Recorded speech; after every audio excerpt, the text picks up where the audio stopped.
America और Israel के लिए ईरान एक ऐसा दर्द बन चुका है जिस पर कोई दवा काम नहीं कर रही है। अमेरिका तमाम नीम हकीम को इलाज के लिए लगा रखा है, पर ईरान से छुटकारा नहीं मिल रहा। ईरान की वजह से अमेरिका और इजरायल दोनों को कहीं भी चैन नहीं मिल रहा।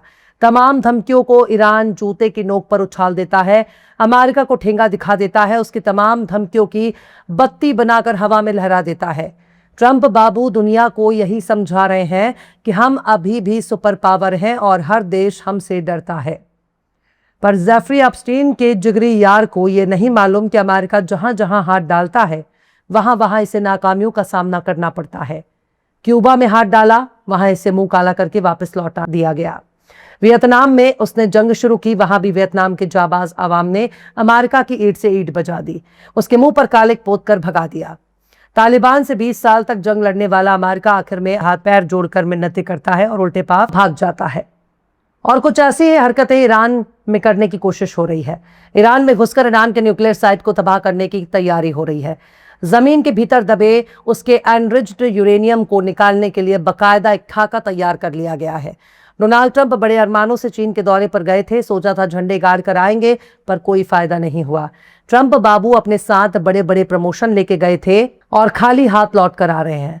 अब न्यूयॉर्क टाइम्स ने जुमे के रोज अपनी एक रिपोर्ट में बताया है कि अमेरिका और इजरायल दोनों ही अगले हफ्ते ईरान पर मिलकर हमला करने की फिराक में है।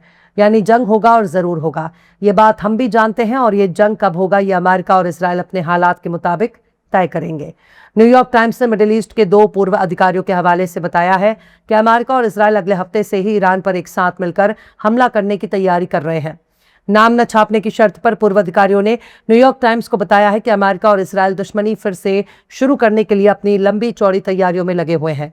इन्होंने इसे अप्रैल की शुरुआत में पाकिस्तान की सालिसी से सीज़फायर के बाद अब तक की सबसे अहम तैयारियां कर ली है। बाकायदा अमेरिका ने हर तरह का प्लान तैयार कर रखा है, यहां तक कि ईरान में ग्राउंड ऑपरेशन शुरू करना भी इस जंग में शुमार है। यानी आप समझ सकते हैं, जिस एपिक फ्यूरी को डोनाल्ड ट्रंप ने बंद किया था, वही ऑपरेशन एपिक फ्यूरी फिर से शुरू हो सकता है। अमेरिकी डिफेंस सेक्रेटरी हैग्सथ ने मंगल के रोज सांसदों को बताया है कि अमेरिका के पास जरूरत पड़ने पर हालात को और बिगाड़ने का मंसूबा है। जरूरत पड़ने पर हमारे पास पीछे हटने की प्लानिंग भी है, हमारे पास प्रॉपर्टी को ट्रांसफर करने की प्लानिंग भी है। यानी आप समझ रहे हैं कि कौन सी प्रॉपर्टी को ट्रांसफर करने की बात हो रही है। यहाँ ईरान के यूरेनियम को चुराने की बात हो रही है, लूटने की बात हो रही है। जिस तरह से चोर उचक्के डाकू बदमाश दूसरों के सामान लूट लेते हैं, उन्हें उठाकर अपने साथ ले जाते हैं, वही काम दुनिया का सुपर पावर देश करना चाहता है। अमेरिकी सदर डोनाल्ड ट्रंप ने जुमे के रोज फॉक्स न्यूज को बताया कि ईरान ने पहले से ही कई समझौतों को मानने से इनकार कर दिया। ट्रंप ने कहा कि जब भी वो कोई समझौता पेश करते हैं, ईरान ऐसा होता है जैसे हमसे वो बातचीत की ही नहीं थी। समझौते में एक शर्त यह भी शामिल की कि ईरान अपना एनरिच्ड यूरेनियम अमेरिका के हवाले नहीं करेगा, जिससे जमीन की गहराई में दबे हुए इस मटेरियल को निकालना होगा।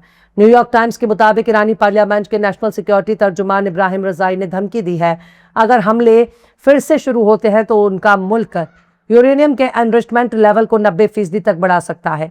जुमेरात को डोनाल्ड ट्रंप ने फॉक्स न्यूज से कहा कि वो एनरिच्ड यूरेनियम को ईरान के मलबे में दबा हुआ ऐसे ही छोड़ने के बजाय उसे हासिल करना ज्यादा पसंद करेंगे। ट्रंप ने कहा कि सच कहूं तो अगर वो मेरे पास आ जाए तो मुझे ज्यादा खुशी होगी, लेकिन मुझे लगता है कि किसी और चीज से ज्यादा पब्लिक रिलेशन के लिए है, प्रचार के लिए, पीआर के लिए है।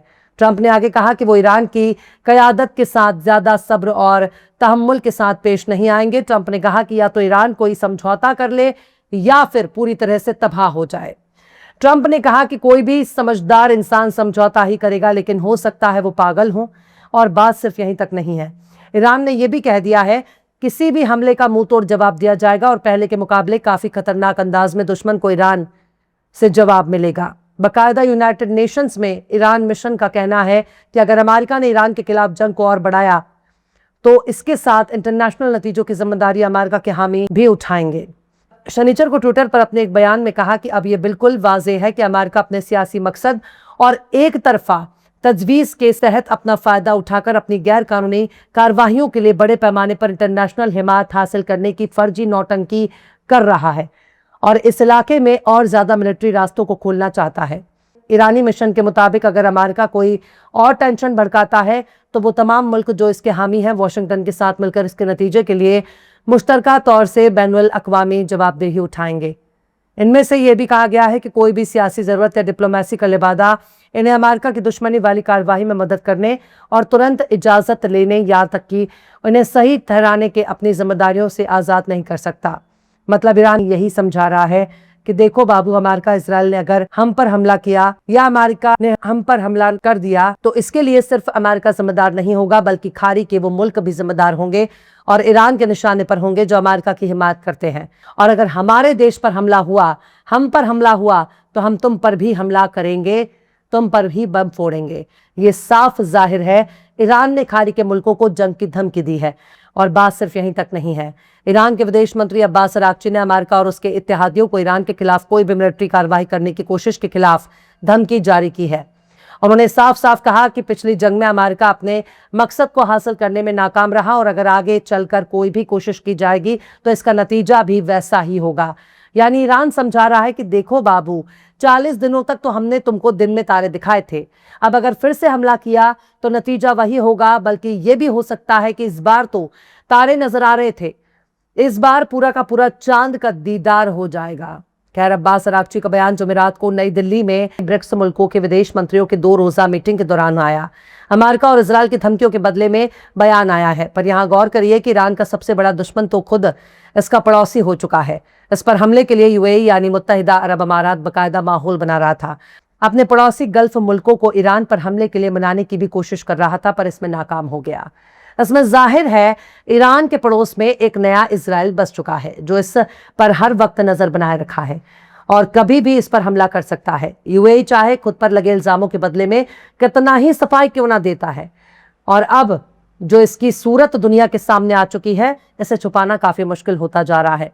अमेरिका के लिए सबसे बड़ी परेशानी का सबब मिडिल ईस्ट में तबाह हो चुके हैं मिलिट्री ठिकाने हैं। इसने अपने ज्यादातर जहाज और जंगी साजो सामान को इसराइल की राजधानी तेल अवीव में मौजूद बेन गुरियन एयरपोर्ट पर तैनात कर रखा है।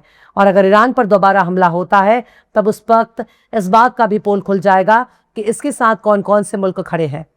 अब तक तो यही बात सामने आ रही है कि अमेरिका और इजराइल दोनों ही मिलकर ईरान पर हमले करने की तैयारी में है, बाकायदा इसके अनरिच्ड साइड को तबाह और बर्बाद करने की फिराक में है। लेकिन कहीं ऐसा ना हो कि हमला करने वाले ही बुरी तरह से पट जाए और उल्टे पाव भागने के लिए इन्हें मजबूर होना पड़े।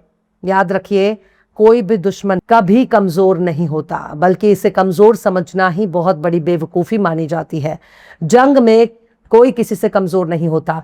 ये जरूरी नहीं है कि कोई अपने दुश्मन से नर्म लहजे में बात कर रहा हो तो बेहद कमजोर है, बल्कि मैदान जंग में ही तय होता है कि कौन सुपर पावर है और कौन सुपर फ्लॉप। फिलहाल इस खबर में बस इतना ही। यह एपिसोड आपको कैसा लगा कमेंट बॉक्स में जरूर से बताइए। पसंद आए तो लाइक करें, शेयर करें और बेबाक निष्पक्ष स्वतंत्र पत्रकारिता को सपोर्ट करने के लिए हमारे चैनल टाइम्स मेल को जरूर से सब्सक्राइब करें और बेल आइकन की घंटी वाली बटन जरूर से दबा दें ताकि आपको हमारे आने वाले नए वीडियो की नोटिफिकेशन फौरन ही मिल जाए। फिर मिलता है किसी और वीडियो में एक नई खबर के साथ। हर्षिता मिश्रा को दीजिए इजाजत। जय हिंद। अगर अभी तक आपने हमारे चैनल टाइम्स मेल को सब्सक्राइब नहीं किया है तो जल्दी से सब्सक्राइब कर दें और बेल आइकन भी प्रेस कर दें।